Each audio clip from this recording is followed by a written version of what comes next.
Olá, meu nome é Igor e hoje irei apresentar o trabalho que fala sobre a pirose em leito fixo do resíduo de eucalipto. Estima-se que uma grande quantidade de resíduos que normalmente são descartados tem potencial de atender a 7,5% da demanda mundial de eletricidade. Nesse sentido, tem-se procurado utilizar biomassa para a geração de energia renovável. E uma das formas de se processar a biomassa é por meio da pirose, que se trata de uma reação de decomposição térmica realizada nas faixas de temperatura de 450 a 650 graus Celsius em ambientes desprovidos ou com pouco oxigênio. E ao final dessa reação, produz-se gás, carvão e bioóleo. Esse trabalho tem o objetivo de estudar o resíduo de eucalipto e sua conversão por meio de pirose a diferentes temperaturas, e depois avaliar o potencial de aplicação dos produtos obtidos e influência das condições operacionais sobre o rendimento dos produtos. Foi utilizado como amostra o resíduo de eucalipto, obtido no EPAN da UFLA, e esse resíduo foi moído em moinho Willy, peneirado e selecionado partículas no diâmetro entre 0,15 e 1,70 milímetros. Foi realizada a caracterização físico-química para se ter noção das propriedades do eucalipto. Foi realizadas as análises de teor de carbono fixo, teor de umidade, teor de voláteis, teor de cinza, análise de composição, que dá informações sobre lignina, celulose e hemicelulose, e análise CHNS-O ou análise elementar.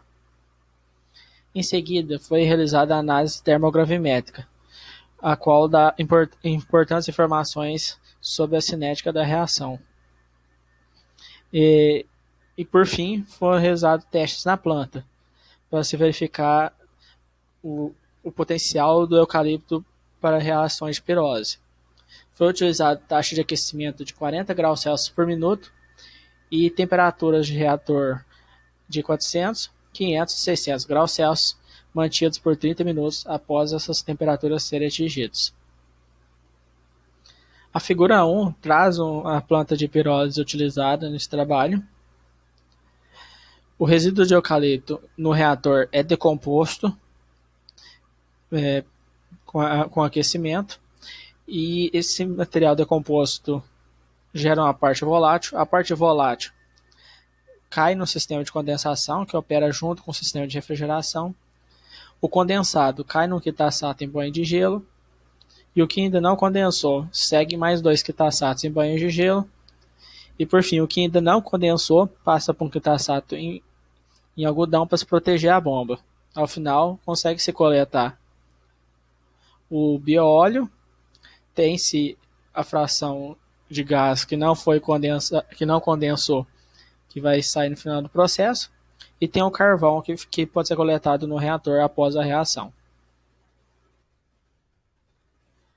A tabela 1 traz os resultados de composição do resíduo de eucalipto. A análise imediata traz informações iniciais, preliminares da matéria-prima. A umidade de 3,6% é uma umidade boa, sendo que para processos termoquímicos recomenda-se umidade menor que 50%. O teor de voláteis indica o potencial do resíduo, da matéria-prima em questão para reações de pirose. Quanto maior, melhor. E um teor de voláteis de 81,9% indica que é um eucalipto interessante para reações de pirose. O teor de cinzas baixo de 0,8 é interessante, porque indica que a pirose com o eucalipto pode gerar baixos resíduos que poderiam causar corrosão ou danos no reator, que significa mais economia com manutenção do reator. E o teor de carbono fixo indica o potencial de formação de carbono, quanto é um teor mínimo de carbono que espera ser obtido, o que pode vir a acontecer mais ou menos. A análise de composição dá informações sobre lignina, celulose e hemicelulose, e essas informações são interessantes porque, ao se comparar com outros materiais apresentados na literatura, pode-se ter uma noção se a matéria-prima em estudo pode ser adequada para a reação de pirose ou não. O trabalho de Montoya e colaboradores como cana-de-açúcar, apresenta resultado próximo com o resultado desse trabalho, indica que o eucalipto tem uma grande possibilidade de sucesso via pirólise. E a análise de composição alimentar traz informações dos componentes carbono, hidrogênio, nitrogênio, enxofre e oxigênio. Um teor de carbono e hidrogênio alto é interessante, no sentido que se aproxima de um hidrocarboneto, sabendo que os hidrocarbonetos apresentam alta capacidade calorífica. Quanto mais parecido, melhor o resíduo em questão para a geração de energia. Porém, o alto teor de oxigênio indica uma menor disponibilidade de energia do eucalipto, o que vai diminuir a quantidade de capacidade calorífica do resíduo. E o teor de enxofre baixo é interessante no sentido que espera-se uma menor quantidade de emissão de poluentes, sendo que o enxofre é um dos principais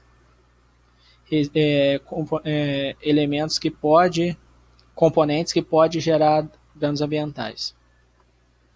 A figura 2 traz dados de perda de massa e taxa de perda de massa em função da temperatura, uma decomposição para a taxa de 40 graus Celsius por minuto.